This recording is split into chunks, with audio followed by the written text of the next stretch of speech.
Hello दोस्तों, यदि आप भी आज यानी 17 फरवरी को हिंदी का फाइनल परीक्षा देने वाले हैं तो अभी की इस क्लास में आज के परीक्षा के लिए हिंदी के हम लोग वैसे वायरल महत्वपूर्ण ऑब्जेक्टिव क्वेश्चन देखेंगे जो 17 फरवरी हिंदी के परीक्षा में पूछा जाएगा।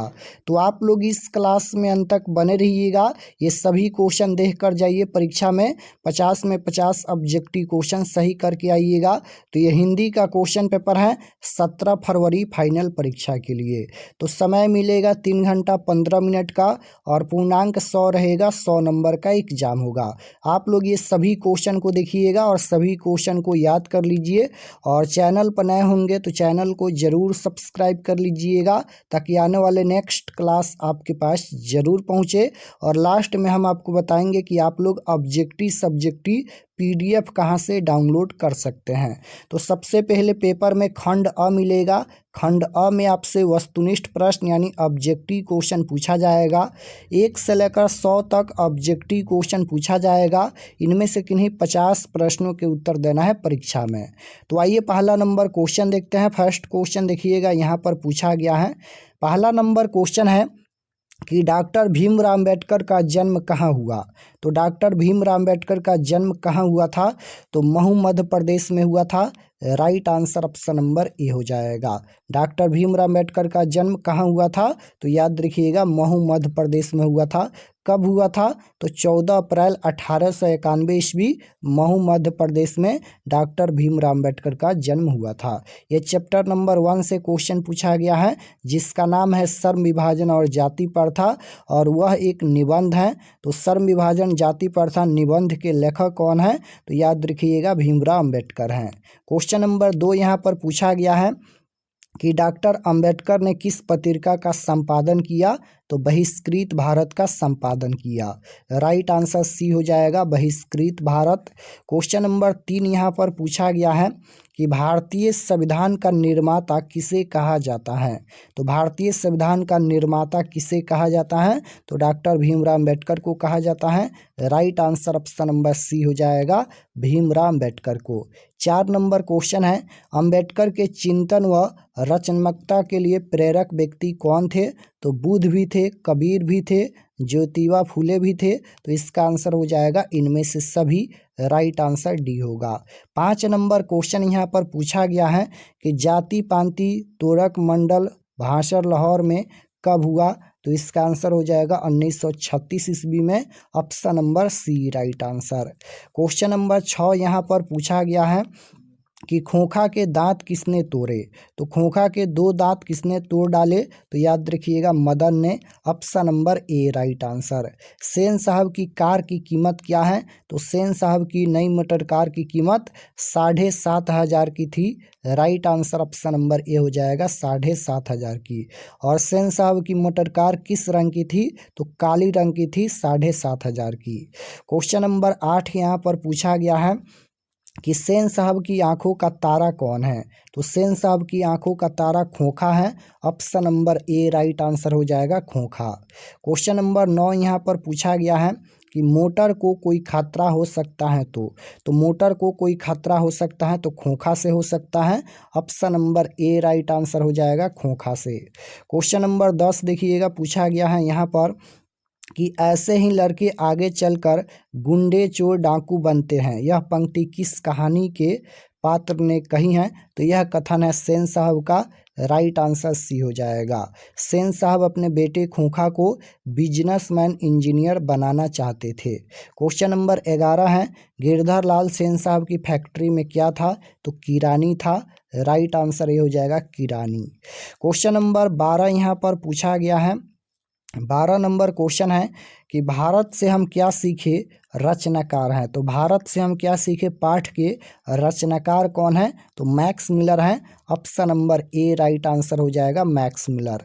13 नंबर क्वेश्चन है कि मैक्स मिलर का जन्म कब हुआ था, तो मैक्स मिलर का जन्म 1823 ईस्वी में हुआ था। राइट आंसर ऑप्शन नंबर ए हो जाएगा, 1823 ईस्वी में। क्वेश्चन नंबर 14 देखिएगा, पूछा गया है कि सर विलियम जोन्स ने समुद्री यात्रा करते हुए भारत कब पहुँचे? तो याद रखिएगा 1783 ईस्वी में। राइट आंसर डी हो जाएगा 1783 ईस्वी में। 15 नंबर क्वेश्चन है कि भारत का सर्वाधिक आबादी कहाँ बसती है? तो गाँव में बसती हैं, ग्रामीण भारत में बसती हैं। राइट आंसर सी हो जाएगा। 16 नंबर क्वेश्चन देखिएगा, पूछा गया है कि महारानी विक्टोरिया के द्वारा किसे नाइट की उपाधि प्रदान की गई थी? तो मैक्स मुलर को। राइट आंसर बी हो जाएगा मैक्स मुलर। शिक्षक शब्द का अर्थ होता है तो मोम होता है। राइट आंसर सी हो जाएगा। 18 नंबर क्वेश्चन है, नाखूनों का बढ़ना मनुष्य की किस वृत्ति का परिणाम है? तो इसका आंसर हो जाएगा पार्श्विक वृत्ति का। Option number B right answer. Question number 19 पूछा गया है यहाँ पर कि कामसूत्र के रचयिता का नाम क्या है? तो कामसूत्र ये किसकी रचना है? तो याद रखिएगा वात्सायन की रचना है। राइट आंसर बी हो जाएगा। हजारी प्रसाद द्विवेदी द्वारा रचित पाठ कौन है? तो नाखून क्यों बढ़ते हैं पाठ के लेखक कौन है? तो हजारी प्रसाद द्विवेदी हैं। तो राइट आंसर ए हो जाएगा। हजारी प्रसाद द्विवेदी द्वारा रचित पाठ कौन है? तो नाखून क्यों बढ़ते हैं। 21 नंबर क्वेश्चन देखिएगा, पूछा गया है यहाँ पर नाखून क्यों बढ़ते हैं हिंदी की कौन सी विधा है? तो नाखून क्यों बढ़ते हैं ये ललित निबंध है। Option number A right answer हो जाएगा ललित निबंध है। क्वेश्चन नंबर 22 यहाँ पर पूछा गया है कि सूर्य नामक पुस्तक किनकी रचना है? तो यह रचना गुणाकर मूल्य की है। राइट आंसर सी हो जाएगा गुणाकर मूल्य। क्वेश्चन नंबर 23 देखिएगा, पूछा गया है कि भारतीय लिपियों की कौन है कहानी पुस्तक के रचयिता? तो गुणाकर मूल्य हैं। राइट आंसर डी होगा।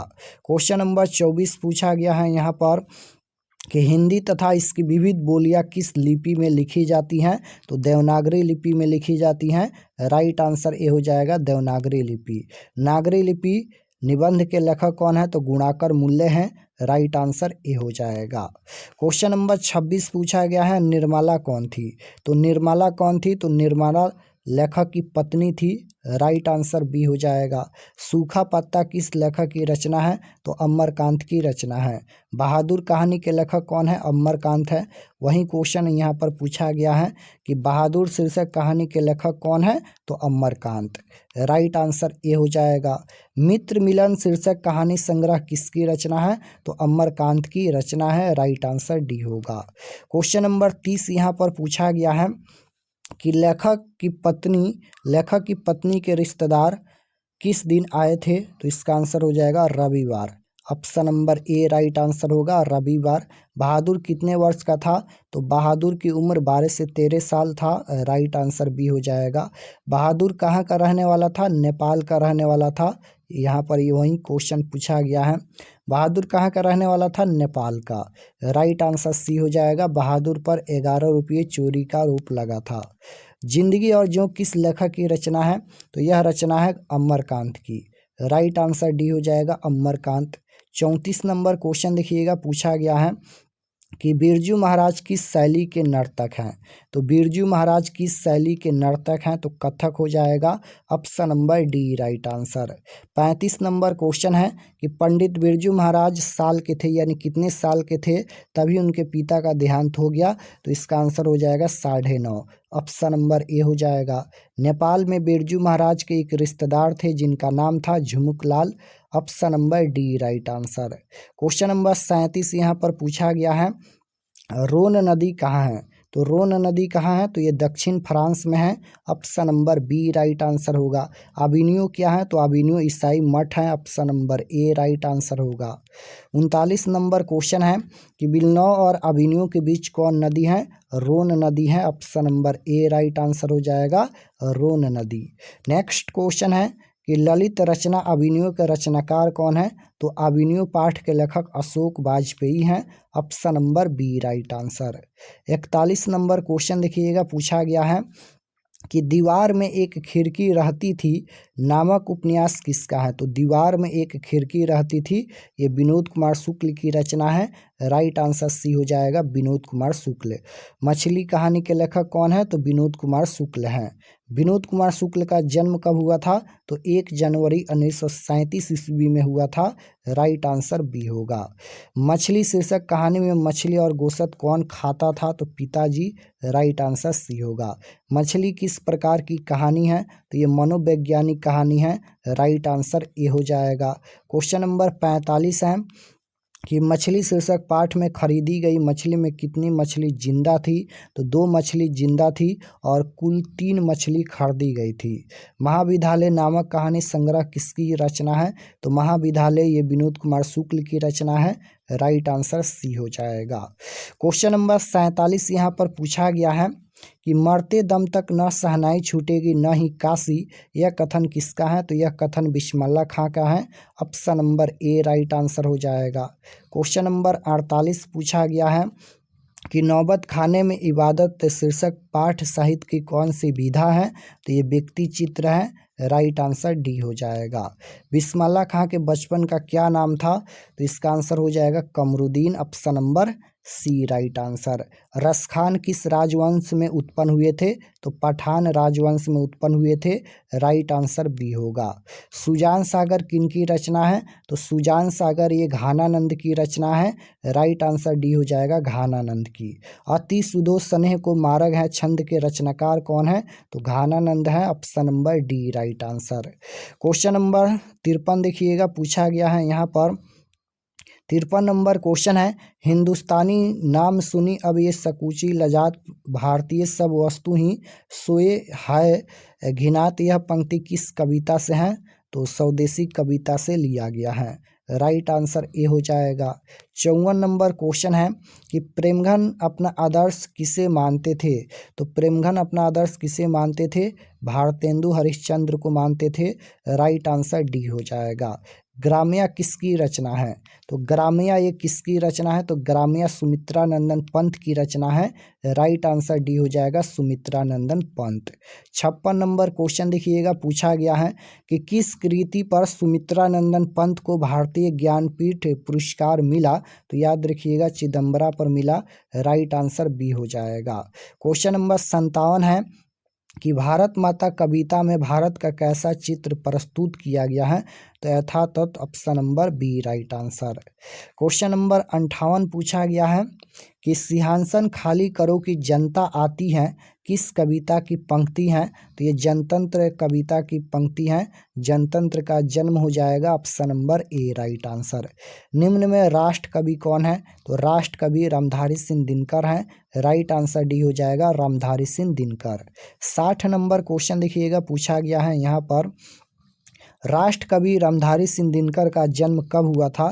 तो 23 सितंबर 1908 में बिहार के बेगूसराय में रामधारी सिंह दिनकर का जन्म हुआ था। तो राइट आंसर बी हो जाएगा। क्वेश्चन नंबर 61 यहाँ पर पूछा गया है सदियों की ठंडी बुझी राख सुगबुगा उठी मिट्टी सोने की ताज पहन इठलाती हैं, ये किस कविता की पंक्ति हैं? तो जनतंत्र का जन्म कविता की पंक्ति हैं। राइट आंसर डी होगा। चिंता किसकी रचना है? तो चिंता ये सचिनानंद हीरानंद वत्सायन अज्ञाय की रचना है। राइट आंसर सी हो जाएगा। 63 नंबर क्वेश्चन पूछा गया है कि मानवीय विभीषिका का चित्रण करने वाली कविता कौन है? तो हिरोशिमा कविता है। Option number A right answer हो जाएगा हिरोशिमा। 64 नंबर क्वेश्चन है यहाँ पर हिंदी कविता में प्रयोगवाद का सूत्रपात किसने किया? तो अज्ञाय ने किया। राइट आंसर सी हो जाएगा। हिरोशिमा किस देश में है? तो हिरोशिमा जापान में स्थित है। Option number C right answer हो जाएगा जापान में। 66 नंबर क्वेश्चन है उगते हुए सूरज का देश किसे कहा जाता है? तो उगते हुए सूरज का देश किसे कहा जाता है? तो जापान को कहा जाता है। राइट आंसर ए हो जाएगा। 67 नंबर क्वेश्चन पूछा गया है यहाँ पर कि नदी के दीप किस कवि की रचना है? तो नदी के दीप ये सचिनानंद, हीरानंद, वत्सायन अज्ञाय की रचना है। राइट आंसर डी हो जाएगा। क्वेश्चन नंबर 68 पूछा गया है, दूर से ही कौन ललकारता है एक वृक्ष की हत्या शीर्षक कविता के अनुसार चिन्हित करे। तो वृक्ष ललकारता है। राइट आंसर डी हो जाएगा वृक्ष। 69 नंबर क्वेश्चन पूछा गया है, निम्नलिखित में नगर संवेदना के कवि कौन है। तो कुंवर नारायण है। Option number B right answer. 70 number question है यहाँ पर कि एक वृक्ष की संकलित है हत्या की कविता से, यानी किस कविता से संकलित है। तो इन दिनों से संकलित है। राइट आंसर बी हो जाएगा। चक्रव्यूह किनकी रचना है। तो चक्रव्यूह ये हो जाएगा कुंवर नारायण की रचना है। राइट आंसर डी हो जाएगा कुंवर नारायण। क्वेश्चन नंबर 72 पूछा गया है, हमारी नींद कविता कहाँ से ली गई है। तो दुष्चक्र में श्रेष्ठा से ली गई है। राइट आंसर सी होगा। क्वेश्चन नंबर 73 देखिएगा, यहाँ पर पूछा गया है 73 नंबर क्वेश्चन है कि दही वाली मगम्मा शीर्षक कहानी किस कहानी से सवार ली गई है। तो ये कन्नड़ भाषा की कहानी है। तो राइट आंसर डी हो जाएगा कन्नड़ कहानियाँ से। श्रीनिवास जी का जन्म कहाँ हुआ था। तो कोलार कर्नाटक में हुआ था। दही वाली मगम्मा पाठ के लेखक कौन है। तो श्रीनिवास हैं और श्रीनिवास जी का जन्म कोलार कर्नाटक में हुआ था। क्वेश्चन नंबर 75 पूछा गया है कि लड़का अगर कुछ उद्यम करता है तो उसे माना करने का हक मुझे नहीं है। ये किसने कहा। तो नजम्मा ने कहा। राइट आंसर बी हो जाएगा। क्वेश्चन नंबर 76 है यहाँ पर कि B.R. नारायण ने किस कहानी का अनुवाद किया है। तो दही वाली मगम्मा कहानी का अनुवाद किया है B.R. नारायण। ढाते विश्वास शीर्षक कहानी के लेखक का क्या नाम है। तो ढाते विश्वास कहानी के लेखक हैं सात कोड़ी होता। राइट आंसर सी हो जाएगा। 78 नंबर क्वेश्चन देखिएगा, पूछा गया है यहाँ पर 78 नंबर क्वेश्चन है कि ढाते विश्वास कहानी में कैसी समस्या का वर्णन है। तो ढाते विश्वास कहानी में बाढ़ की समस्या है। तो राइट आंसर सी हो जाएगा बाढ़ की समस्या। ढाते विश्वास कहानी किस लेखक द्वारा अनुदित है। तो राजेंद्र प्रसाद मिश्र हो जाएगा। राइट आंसर ए होगा। क्वेश्चन नंबर 80 यहाँ पर पूछा गया है कि ढाते विश्वास किस भाषा से अनुदित कहानी है। तो ये उड़िया भाषा की कहानी है। राइट आंसर सी होगा। लक्ष्मी के पति का क्या नाम था। लक्ष्मण था। और लक्ष्मण कहाँ नौकरी करता था। कोलकाता में। क्वेश्चन नंबर 82 यहाँ पर पूछा गया है। 82 नंबर क्वेश्चन है कि तुरई के फूल की तरह खिल खिलाकर हंसते लोग सहसा मुरझा गए, यह पंक्ति किस कहानी की है। तो ढाते विश्वास कहानी की है। राइट आंसर डी हो जाएगा ढाते विश्वास। 83 नंबर क्वेश्चन देखिएगा, यहाँ पर पूछा गया है कि बारी बारी से गांव के लड़के किसकी निगरानी कर रहे हैं। तो इसका आंसर हो जाएगा दलई बांध की। राइट आंसर ऑप्शन नंबर ए हो जाएगा दलई बांध की। क्वेश्चन नंबर 84 देखिएगा, पूछा गया है कि माँ कहानी किस लेखक द्वारा रचित है। तो ईश्वर पेटलीकर। राइट आंसर सी हो जाएगा। माँ कहानी के लेखक कौन है। तो ईश्वर पेटलीकर हैं। और ये किस भाषा की कहानी है। तो गुजराती भाषा की कहानी है। क्वेश्चन नंबर 85 यहाँ पर पूछा गया है, मंगू की माँ की कितने संतानें थी। तो 4 हो जाएगा। Option number C right answer. Papati बेहोश क्यों पड़ी थी। तो तेज बुखार के कारण। राइट आंसर डी हो जाएगा बुखार की तेजी के कारण। 87 नंबर क्वेश्चन पूछा गया है, लेखक सुजाता और रचित कहानी का क्या नाम है। तो नगर हो जाएगा। नगर कहानी के लेखक कौन है। सुजाता है। पहले दिन पपाती को क्या था। बुखार था। राइट आंसर डी हो जाएगा बुखार। लेखक सुजाता का वास्तविक नाम क्या है। तो लेखक सुजाता का वास्तविक नाम क्या है। तो एस रंगराजन है। राइट आंसर सी में दिया गया है एस रंगराजन। कौन पपाती को अकेली छोड़कर नहीं जाना चाहती थी। तो ये हो जाएगा Valli Ammal. Option number D right answer. नगर शीर्षक कहानी के लेखक कौन है। तो सुजाता है। राइट आंसर ए हो जाएगा।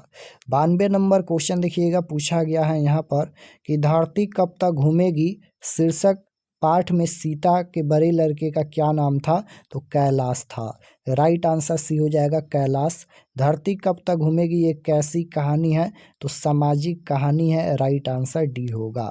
94 नंबर क्वेश्चन पूछा गया है कि धरती कब तक घूमेगी शीर्षक कहानी में किसे महसूस होने लगा कि आकाश अनंत नहीं है? तो सीता को महसूस होने लगा कि आकाश अनंत नहीं है। राइट आंसर डी होगा। सीता के कितने लड़के थे? तो 3 लड़के थे। राइट आंसर ए हो जाएगा। 96 नंबर क्वेश्चन है, सीता के बेटे ने सीता को कितने रुपये महामारी खर्च देने का निर्णय लिया? तो 50 रुपये। राइट आंसर बी हो जाएगा। 97 नंबर क्वेश्चन देखिए, अब यहाँ पर व्याकरण का क्वेश्चन पूछा गया है। निम्नलिखित चिन्हों में प्रश्नवाचक चिन्ह कौन है? तो प्रश्नवाचक चिन्ह यहाँ पर देखिए ऑप्शन नंबर ए में दिया गया है। एक ध्वनि जब दो व्यंजनों से संयुक्त हो जाए तब क्या कहलाती है? तो संपृक्त ध्वनि कहलाती है। राइट आंसर बी हो जाएगा। क्वेश्चन नंबर 99 पूछा गया है, निम्न में कौन ऊष्म व्यंजन है? तो ये हो जाएगा स, option number A right answer. Hindi में अनुनासिक वर्णों की संख्या कितनी है? तो हिंदी में अनुनासिक वर्णों की संख्या 5 हो जाएगा, option number C right answer. ज का उच्चारण स्थान तालु होता है। 140 क्वेश्चन हम लोग देखेंगे, तो 40 क्वेश्चन और हैं, देख लीजिए। निम्न में कौन महाप्राण व्यंजन है? तो ये हो जाएगा ठ, option number A right answer. Hindi में स्वर वर्णों की संख्या है 11, राइट आंसर ए होगा। ख का उच्चारण स्थान कंठ होता है, सी राइट आंसर होगा। द का उच्चारण स्थान दंत होता है। क्वेश्चन नंबर 106 है, अक्टूबर शब्द कौन संज्ञा है? तो अक्टूबर ये व्यक्तिवाचक संज्ञा है। पानी शब्द ये द्रव्यवाचक संज्ञा है। भावाचक संज्ञा पूछा गया है, तो बुढ़ापा भावाचक संज्ञा है। कलम शब्द ये जातिवाचक संज्ञा है। राइट आंसर ए हो जाएगा। स्वरनाम के कितने भेद होते हैं? तो स्वरनाम के 6 भेद होते हैं। राइट आंसर ए होगा। ऐसा न हो कि कोई आ जाए, यह किस स्वरनाम का उदाहरण है? तो अनिश्चयवाचक स्वरनाम होगा, option number B right answer. Hindi में कितने स्वरनाम हैं? तो हिंदी में 11 स्वरनाम है। राइट आंसर बी होगा। 113 नंबर क्वेश्चन है, मैं आप चला जाऊंगा इस वाक्य में आप कौन सा स्वरनाम है? तो निजवाचक स्वरनाम है। राइट आंसर बी होगा। विशेषण के मुख्यतः कितने भेद हैं? तो विशेषण के 4 भेद होता है। राइट आंसर ये हो जाएगा 4। क्वेश्चन नंबर 115 पूछा गया है कि 30 दिन किस विशेषण का उदाहरण है? तो ये संख्यावाचक है। राइट आंसर बी होगा। कलंक शब्द का विशेषण कलंकित होता है, option number A right answer होगा। उदय शब्द का विशेषण, तो उदय का विशेषण उदित हो जाएगा, ऑप्शन नंबर डी। ग्राम शब्द का विशेषण ग्रामीण होता है, तो ग्राम शब्द का विशेषण ग्रामीण, ऑप्शन नंबर बी में दिया गया है। कुछ लोग कौन विशेषण है? तो कुछ लोग ये संख्यावाचक होगा। नेक्स्ट क्वेश्चन है, कारक के कितने भेद होते हैं? तो कारक के 8 भेद होते हैं। हिंदी में 8 कारक होता है। राइट आंसर ए होगा। पेड़ से पत्ते गिरते हैं, यह किस कारक का उदाहरण है? तो अपदान कारक हो जाएगा। Right answer D. आकाश शब्द का पर्यायवाची, पर्यायवाची का मतलब अनेक नाम होता है, तो आकाश को और किस नाम से जाना जाता है? गगन के नाम से जाना जाता है। राइट आंसर डी होगा।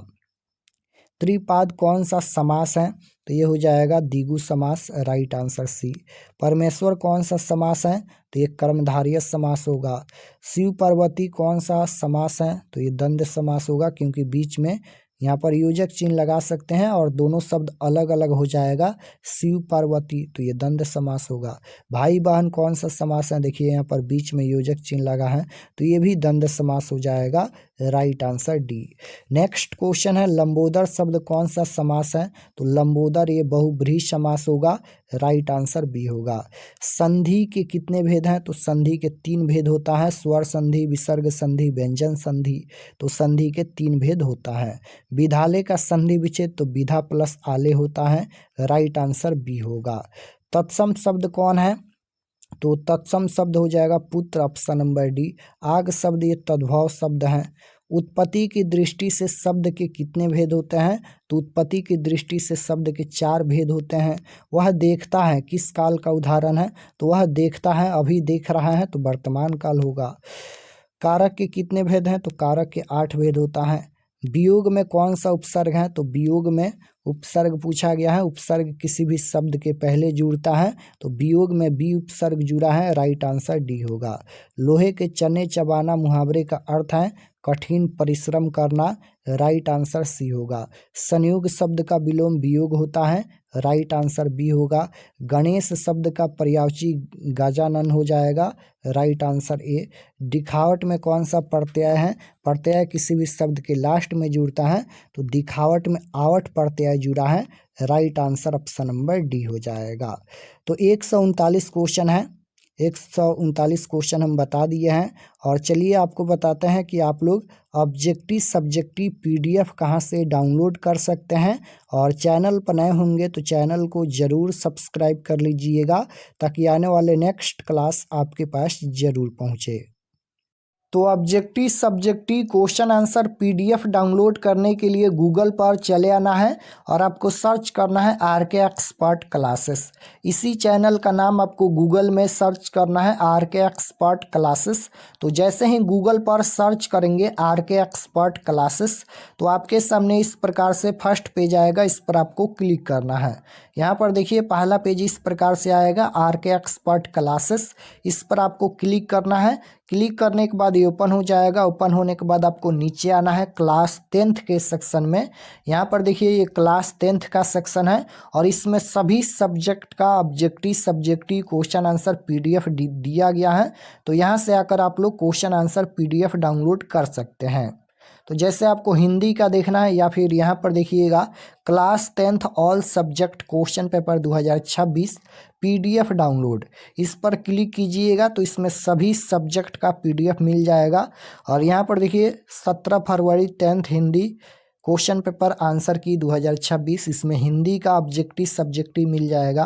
तो इस पर क्लिक करेंगे, क्लिक करने के बाद नीचे आएंगे, सब्जेक्ट ये हिंदी का पेज खुला है और एग्ज़ाम डेट 17 तारीख को होने वाला है। और व्हाट्सअप चैनल ज़रूर ज्वाइन कर लीजिएगा इस पर क्लिक करके। और ये सभी परीक्षा से संबंधित जानकारी लिखा गया है, आप लोग इसे पढ़ लीजिएगा।